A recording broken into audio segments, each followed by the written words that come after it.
झांसी के लोग जो है बड़ी आस लगा करके बैठे थे। केवल भूमाफियाओं के लिए मुझे लगता है कि ये षड्यंत्र रचे जा रहे थे। आज झांसी जिनकी कीमत एक सपोज एग्जाम्पल के तौर पर 10,000 रुपये गज की होनी चाहिए, आज वो 30-30 हज़ार रुपये गज की हो रखी है। तो मुझे लगता है कि कोई ना कहीं ये पूरा गिरोह है जो ये काम कर रहा है। आम जनता आज की डेट में छोटे तबके के लोग वो अपने आप का जो फेस है वो क्लियर करें पब्लिक के सामने, कि वो समाज सेवी हैं, राजनीति कर रहे हैं, या वो एक कॉलोनाइजर हैं, वो क्या है।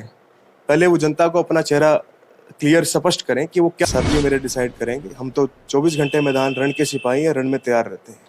तो डिप्टी सीएम साहब को मैंने एक आग्रह और किया है कि हमारे शहर जो है ऐतिहासिक नगरी कहलाता है। हमारे पास एक पुराना इतिहास रहा है कि हमारा जो किला है, आप उसमें टूरिज्म के लिए हमें कुछ दे सकते हैं, उसके लिए भी आप जरूर सोचिए। तो उन्होंने मुझे यही आश्वासन दिया है कि इसके लिए भी मैं जरूर प्रयास करता हूँ। मेरा भी हक बनता है, तो मैं अपना पूरा प्रयास करूंगा कि वो अपना करेंगे, हम अपना प्रयास करेंगे कि हम भी इसमें भागीदारी बने। हम नमस्कार, मैं हूं दिनकर गावड़ी और दैनिक टॉक्स पर आप देख रहे हैं सीधी तस्वीरें झांसी से। जैसा कि आपको बता दें, झांसी की जनता काफ़ी समय से इंतजार कर रही थी झांसी कब जिला बनेगा, लेकिन डिप्टी सीएम दुष्यंत चौटाला द्वारा दिए गए बयान के बाद झांसी की जनता को संशय हो गया कि झांसी जिला बनेगा या नहीं बनेगा। जबकि झांसी के विधायक इस मांग को विधानसभा में काफ़ी बार उठा चुके हैं। आज इसी मुद्दे को लेकर हमारे साथ जजपा की टिकट पर विधानसभा का चुनाव लड़ चुके और शहरी अध्यक्ष राहुल मक्कड़ जी जुड़े हैं। उनसे बातचीत करते हैं झांसी को जिला बनाने के बारे में उनके क्या विचार हैं। सर, जो एक प्रपोजल भेजा जाना चाहिए था जिला बनाने के लिए, वो बताया जा रहा है कि प्रपोजल नहीं भेजा गया, तो क्या वो भेजा जाना चाहिए था पहले ही? देखिए, सबसे पहले दिनकर जी, मैं आपके चैनल के माध्यम से पहली बार आपके मैडम चैनल पर आने का मुझे मौका मिला है।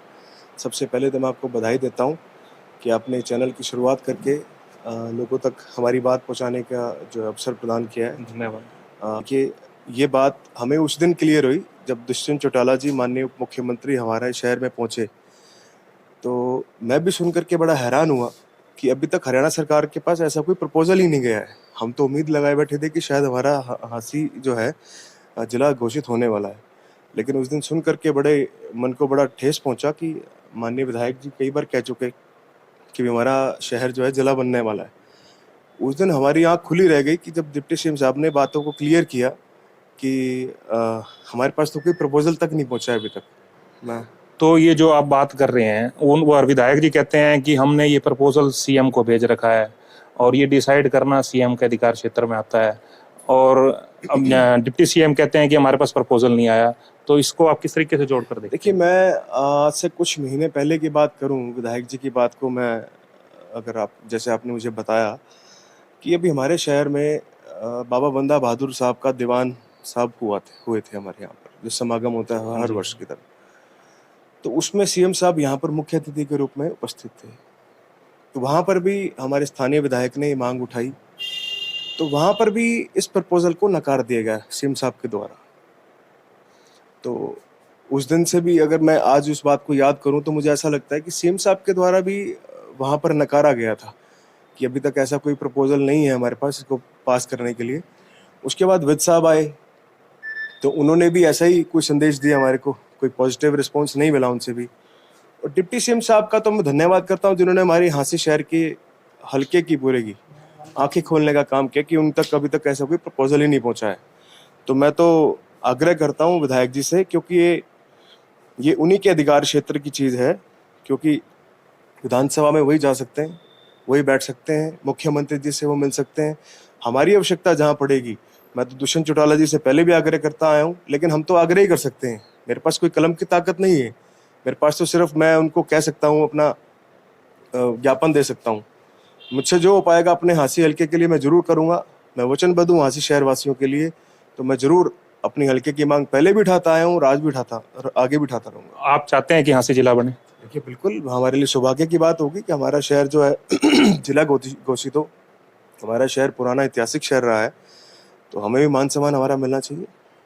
तो जिस तरह कल एक समाजसेवी द्वारा प्रेस कॉन्फ्रेंस की गई, तो उनका कहना था कि आप जिस तरह 3 साल 4 साल हो गए और फील्ड में दिखाई नहीं दिए, उन्होंने आपको पप्पू की संज्ञा भी दी, तो आप उसके बारे में क्या कहना चाहेंगे? देखिए, मैं उनके लिए कोई लंबी चौड़ी बात नहीं कहूँगा। पहले तो मैं कहूँगा वो अपना डिसाइड करें कि वो समाज सेवी हैं या राजनीति कर रहे हैं।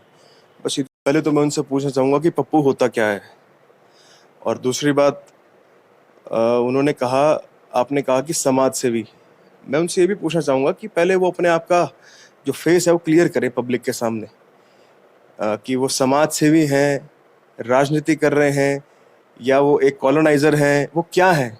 पहले वो जनता को अपना चेहरा क्लियर स्पष्ट करें कि वो क्या कहना चाह रहे हैं, हासिल के लिए क्या अपना फेस दिखाना चाह रहे हैं। इतनी बात मैं उनके लिए कहना चाहूँगा, उससे ज़्यादा नहीं की है। आपकी बात मेरी बीच में रह गई। जिन लोगों के काम मुझसे हुए हैं वो मुझे बताने की आवश्यकता नहीं है। जिनके काम हुए हैं उनको पता है, जिन गाँव में, जिन शहरों में, जो भी छोटे बड़े जो मुझसे बन पाए, क्योंकि मैं अभी कोई किसी पद पर तो नहीं हूँ, लेकिन सरकार में हिस्सेदारी में ज़रूर हूँ कि मैं एक शहर में जननायक जनता पार्टी जो है हरियाणा सरकार की सहयोगी है। तो जितना मुझसे बन पाता है मैं ज़रूर हर संभव प्रयास करता हूँ, और फील्ड में नहीं रहता हूँ तो वो आप आम जनता आपको बताए कि फील्ड में हूँ कि नहीं हूँ, उनको बताने की मुझे आवश्यकता नहीं। आप क्योंकि डिप्टी सीएम आपकी पार्टी से हैं, तो आपने भी कभी जिला बनाने की मांग उनसे पर्सनल लेवल पर उठाई क्या? देखो, हमने कई मांगे उनके सामने रखी है। हमने जिला बनाने की भी रखी है। हमने हमारे शहर में एक स्टेडियम की बहुत बड़ी डिमांड है, हमारे साथियों के लिए, खिलाड़ियों के लिए इंडोर स्टेडियम की भी हमने रखी है। और अब डिप्टी सीएम साहब को मैंने एक आग्रह और किया है कि हमारे शहर जो है ऐतिहासिक नगरी कहलाता है। हमारे पास एक पुराना इतिहास रहा है कि हमारा जो किला है, भी आप उसमें टूरिज्म के लिए हमें कुछ दे सकते हैं, उसके लिए भी आप ज़रूर सोचिए। तो उन्होंने मुझे यही आश्वासन दिया है कि इसके लिए भी मैं ज़रूर प्रयास करता हूँ, क्योंकि ये सेंट्रल लेवल का मामला है, तो इसमें थोड़ा-सा समय लग जाता है। तो मैं अभी उनसे यही आग्रह किया कि हमारे पास अब टूरिज़्म का भी आप हमें कुछ दे सकते हैं, ताकि हमारे शहर में रोज़गार भी मिल सकता है लोगों को, एक आवागमन ज़्यादा होता है, शहर की और सुंदरता बढ़ती है। बहुत सारी चीज़ें हैं जो हमें और भी मिल सकती हैं, लेनी भी चाहिए, हमें माँग रखनी चाहिए, जो मैंने रखी हैं। तो अब क्या आगे जिला बनाने के लिए प्रपोजल हांसी शहर की तरफ से विधायक जी द्वारा भेजा जाना चाहिए? देखिए, मैं तो एक बात कहता हूँ आपके माध्यम से पूरी जनता के सामने, कि यदि जननायक जनता पार्टी की तरफ से हमारे माननीय विधायक जी को हमारी कहीं आवश्यकता पड़ती है, तो हम उनके साथ कंधे से कंधा मिला करके चलने के लिए हमारी पूरी टीम उनके साथ तैयार खड़ी है।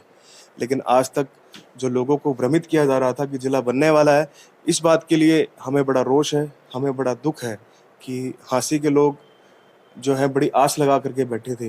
केवल भूमाफियाओं के लिए मुझे लगता है कि ये षड्यंत्र रचे जा रहे थे। आज हांसी के जो प्रॉपर्टी के दाम हैं, आम जनता ने अपनी उम्र भर की कमाई, जो मात्र जिनकी कीमत एक सपोज एग्जाम्पल के तौर पर 10,000 रुपये गज की होनी चाहिए, आज वो 30-30 हज़ार रुपये गज की हो रखी है। तो मुझे लगता है कि कोई ना कहीं ये पूरा गिरोह है जो ये काम कर रहा है। आम जनता आज की डेट में, छोटे तबके के लोग आज, देखो, हर आदमी की इच्छा होती है कि मैं अपना आशियाना, अपना घर, अपना प्लॉट ज़रूर लूँ ज़िंदगी में। तो आज उनकी अप्रोच से बाहर हो चुका है हांसी शहर में कि वो आज एक प्लॉट तक नहीं खरीद सकते। ये बड़ी दुर्भाग्यपूर्ण बात है। तो मैं तो यही कहूँगा कि अगर हमारी कहीं भी आवश्यकता पड़ती है, तो हम उनके साथ कंधे से कंधा मिला करके अपने शहर के विकास के लिए सदैव उनसे भी आगे होकर के चलने का काम करेंगे। तो आने वाला विधानसभा चुनाव क्या आप लड़ेंगे?